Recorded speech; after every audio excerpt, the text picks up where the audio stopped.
Et bonjour à tous, aujourd'hui je fais une petite vidéo pour vous parler des différents supports et comment choisir le sien pour se mettre en lien avec les esprits de l'astral ou alors se mettre en lien avec son intuition et essayer de s'apporter de la clairvoyance parce que, voilà, je précise encore une fois, la clairvoyance ne se développe pas pour les humains, enfin les humains lambda, enfin voilà, même pour les personnes qui sont médiums, la médiumnité n'ouvre pas du tout les portes de la clairvoyance. La clairvoyance c'est vraiment une connexion qui est rarissime chez des personnes dont c'est inné, donc c'est de l'ordre de Christophe Alain, voilà.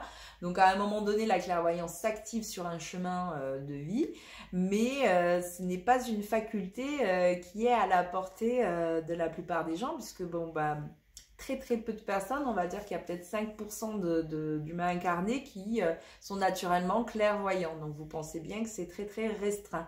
Donc l'enjeu n'est pas de fantasmer, de se mettre clairvoyant, je vais connecter, c'est bon, j'ai l'information qui me vient directement, moi je sais et tout. Non, mais ça c'est des conneries, ça s'appelle du fantasme et de l'imagination. Donc ça marche pas. Par contre, il faut savoir que les esprits de l'astral, par exemple, les entités sont toutes clairvoyantes.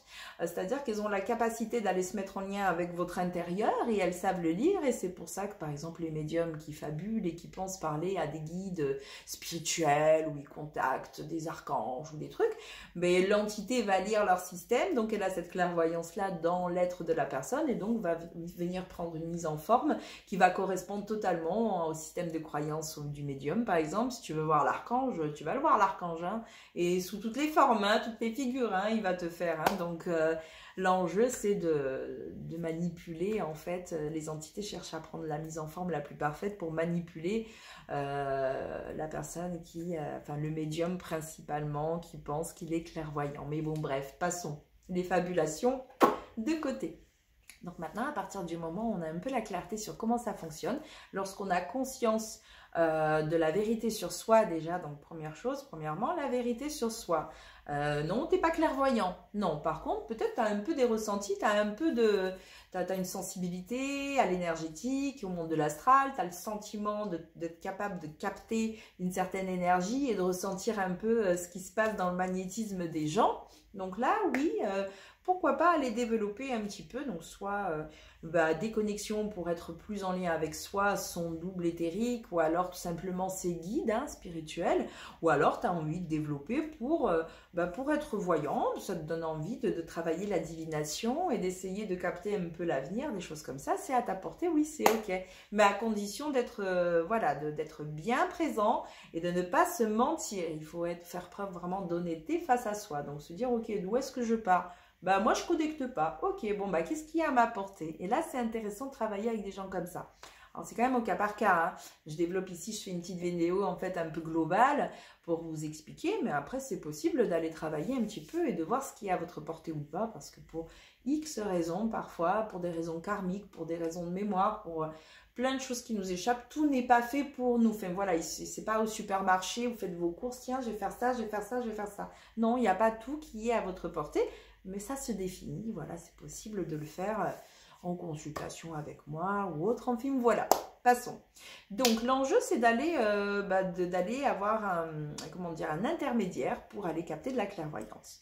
Et donc là il existe tout un tas d'outils de nos jours où on peut essayer de se mettre en lien. Donc par exemple il y a les cartes, hein, la cartomancie, c'est quelque chose qui fonctionne très bien, mais attention, toutes les cartes ne se valent pas et certaines, on va prendre par exemple les oracles et les cartes divinatoires, sont deux choses différentes. La divination, si on va rester sur la divination, on va rentrer dans le vif du sujet. Donc la divination, par exemple, avec des cartes comme le tarot, je crois que c'est alors moi j'en connais pas des milliards, je crois qu'il y a l'oracle G, il y a bon moi j'utilise pas du tout ces choses-là, donc je connais un peu le tarot de Marseille pour l'avoir utilisé gamine. Je me suis intéressée parce que c'était un peu ce qui était à la portée. Bon, moi ça me parle pas trop parce que si vous voulez, ce genre de choses a un très gros égrégore et il faut être studieux et il faut vraiment rentrer dans le cadre en fait de l'apprentissage et on ne peut pas trop improviser des trucs. Voilà, il faut se soumettre à l'énergie d'un égrégore lorsqu'on va utiliser par exemple le tarot de Marseille, parce que c'est vraiment très puissant. Et donc si vous avez une nature à soumission à quelque chose, alors c'est pas péjoratif, hein, c'est est-ce que vous êtes capable d'être studieux, de vous soumettre à quelque chose qui va vous porter, parce que c'est pas vous qui allez porter le tarot de Marseille, par exemple, c'est vraiment lui qui va vous englober, qui va vous prendre, parce que vous avez passé du temps à le manipuler, à l'apprendre, et donc les tirages sont très précis, on ne peut pas trop improviser avec le tarot par exemple. Donc il y a d'autres méthodes, alors moi pour ma part c'est le Fa ou Ifa. Moi je pratique que le vaudou, c'est ma trame, c'est mon canal de connexion à la magie. Donc moi depuis que j'ai commencé à avoir des visions, j'avais dans les 13 ans, donc moi c'est vraiment le mode, le support qui s'est présenté à moi, et donc ben, depuis jusqu'à maintenant j'utilise l'Ifa.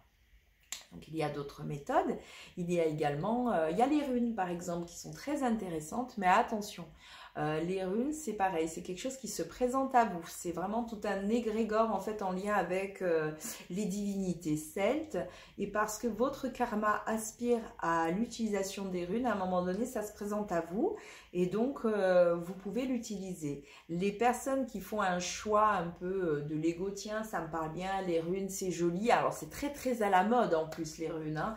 Donc il y en a plein, allez hop je vais utiliser des runes, et vas-y que je vais marier de la lithothérapie avec des runes, et je vais marier ceci avec ça.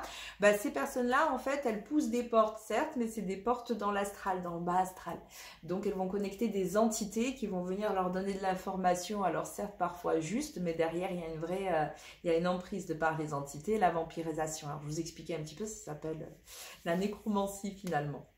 Donc voilà, pour les runes, c'est très carré. Il faut vraiment avoir cette reliance au monde celtique, aux divinités celtiques. Et donc, c'est pas vraiment un choix, c'est une inspiration de l'être totalement. Voilà, ces personnes-là qui sont vraiment dans les runes vont avoir une clarté, mais... voilà, elles y sont reliées depuis toujours, elles baignent dans ces énergies-là, et baigner dans l'énergie du canal celtique ne veut pas dire se déguiser à la mode viking et qui fait écouter des musiques vikings, ça n'a rien à voir, il ne faut pas confondre le paraître et l'être, voilà. Donc voilà pour les runes. Attention, si ce n'est pas un appel intérieur, n'y allez pas. Et donc ensuite, il y a les médiums qui font aussi de la divination avec des cartes. Voilà, la médiumnité leur permet de connecter des espaces, et la plupart des médiums deviennent voyants. Parce que voyant, c'est comme un métier. Vous voyez, sorcière, c'est un métier aussi quelque part pour situer. Donc la plupart des voyants sont donc médiums. Sinon, c'est de la cartomancie. La cartomancie ne requiert aucune capacité en fait de connexion et de reliance intuitive.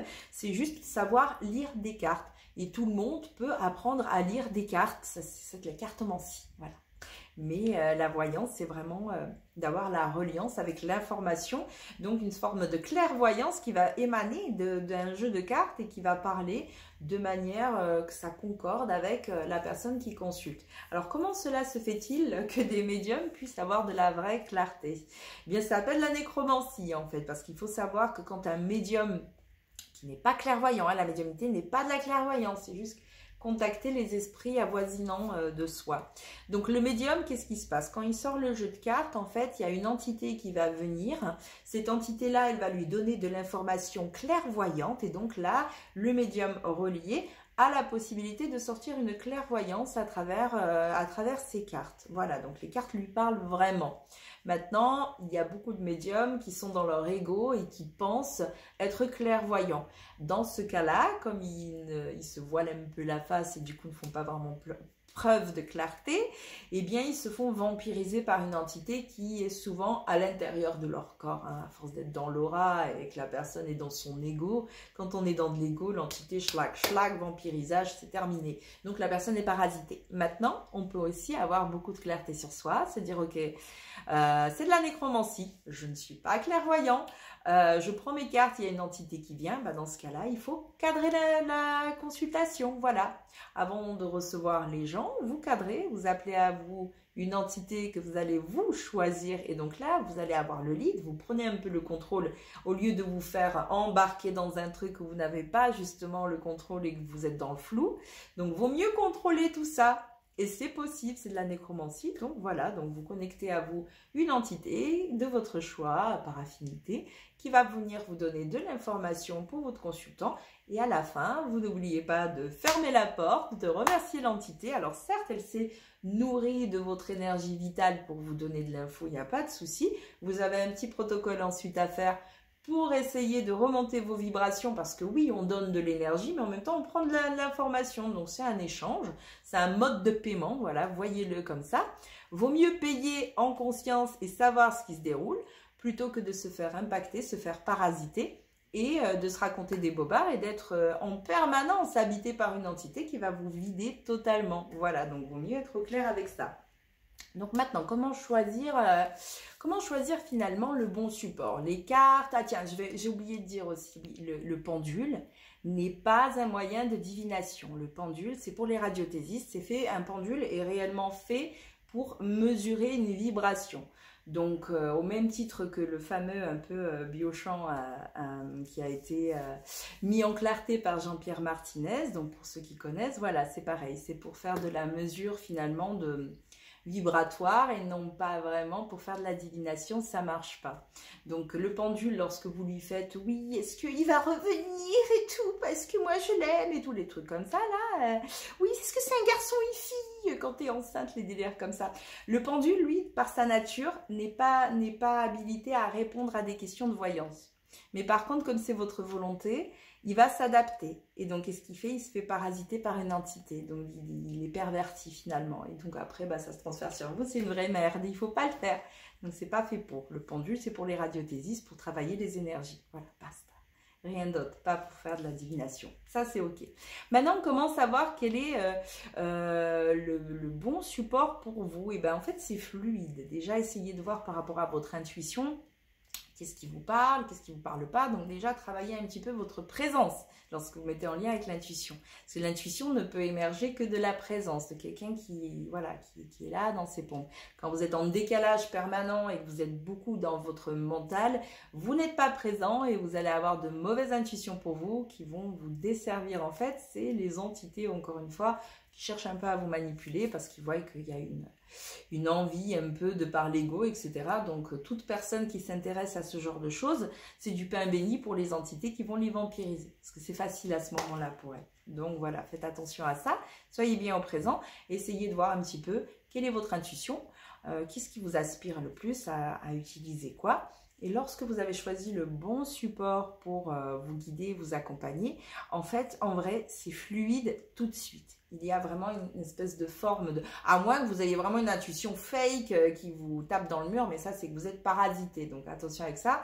Mais normalement, lorsque vous allez prendre quelque chose qui va être vraiment fait pour vous et va être en accord avec vos énergies, c'est tout de suite fluide. Il y a quelque chose qui se passe, il n'y a pas de blocage.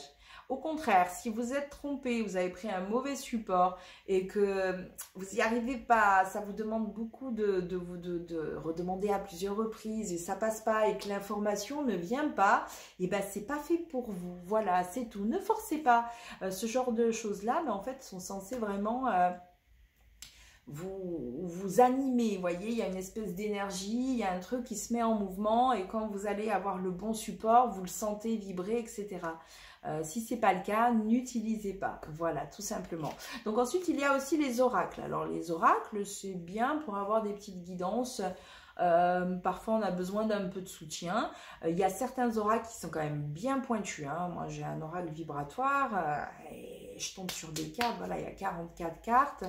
Il n'y a pas 20 cartes et plus ou moins, grosso modo, toutes positives. Non, il y a vraiment des oracles qui sont chargés par la personne qui les a conçus, de manière à vraiment apporter une guidance par les sphères supérieures. Enfin voilà, il y a un truc qui est mis en place, mais quand même c'est très rare. Il y a beaucoup d'oracles malheureusement qui sont du copier-coller un peu de ce qui existe déjà. Alors je crois qu'il y a l'oracle G qui est beaucoup copié.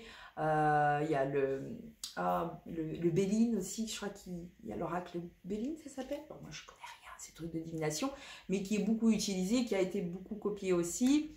Donc attention avec l'intention de la personne qui crée l'oracle. On va parler de l'oracle Ro, hein, pour les personnes qui connaissent, hein, par Roselyne Voyante, voilà, qui a fait cet oracle-là pour s'enrichir et qui a une majorité de cartes négatives. Donc vous pensez bien qu'à partir du moment où vous avez un oracle plus négatif que positif, normalement c'est kiff-kiff, autant de cartes négatives que positives, il doit y avoir des cartes neutres aussi. Et ensuite, qu'est-ce que la personne elle a posé au moment de la création en fait de son oracle. Et la plupart des gens aussi, c'est pour s'enrichir et avoir de la notoriété. Donc, vous pensez bien que là, l'intention, elle est salace, quoi. Et quand c'est ça, ben, ne vous attendez pas à avoir une cohérence, au contraire. Et puis, si la personne est complètement parasitée par le bas astral, parce que c'est, voilà, hein, en l'occurrence, hein, et ben, son oracle vibre de la merde. Vous allez prendre un pendule au-dessus d'un oracle. Si vous avez envie de mesurer, prenez le taux vibratoire d'un oracle pour voir un peu. Si vous ne savez pas, parce que le pendule est fait pour ça. Il va vous dire, lui, le taux vibratoire de quelque chose. Donc, si vous n'êtes pas sûr et vous ne sentez pas trop un type d'oracle, ou vous avez au contraire une intuition bien, vous pouvez aussi demander à votre pendule, est-ce que cet oracle est fait pour moi dans sa mesure? Est-ce qu'il vibre haut pour moi ou pas? Ben pareil, ça, le pendule, il peut y répondre, parce que là, il va vraiment aller chercher la vibration en fait subtile de l'oracle pour voir est-ce que c'est en accord avec vous. Au même titre quand vous faites le biochamp et que vous demandez est-ce que c'est positif ou négatif pour moi. Et bien là pareil, vous pouvez le faire aussi avec des oracles pour être guidé, voilà. Et donc après, ben, vraiment le mieux pour les sorcières qui maîtrisent un peu et qui ont déjà de la force magnétique et que vous êtes, si vous êtes capable aussi de transférer votre magnétisme sur un objet, le mieux c'est de concevoir ses propres cartes avec ses petites mains, et vous allez vraiment mettre votre seule énergie dessus. Vous ne serez pas parasité par des intermédiaires qui l'ont créé, etc. Donc ça, c'est l'optimal, voilà, de fabriquer vos propres outils, vos propres connexions. Voilà, moi, mon phare, je l'ai fabriqué moi-même. À la base, ce sont des figures, etc. Moi, c'est des pierres, parce que pour moi, c'est la pierre. Et je l'ai fait moi-même. Voilà, comme ça, au moins, c'est vraiment que moi. Voilà, voilà. Donc, si vous êtes intéressé un petit peu par le développement de perception, de connexion, et que vous êtes intéressé pour avoir un support et le meilleur, si vous voulez être un peu guidé sur ce chemin, n'hésitez pas de venir me voir et on peut en parler au calme. Voilà, voilà. Bon, ben sur ce, si vous avez des questions, n'hésitez pas à les poser en dessous de la vidéo. Et puis moi, je vous souhaite une belle journée et à bientôt.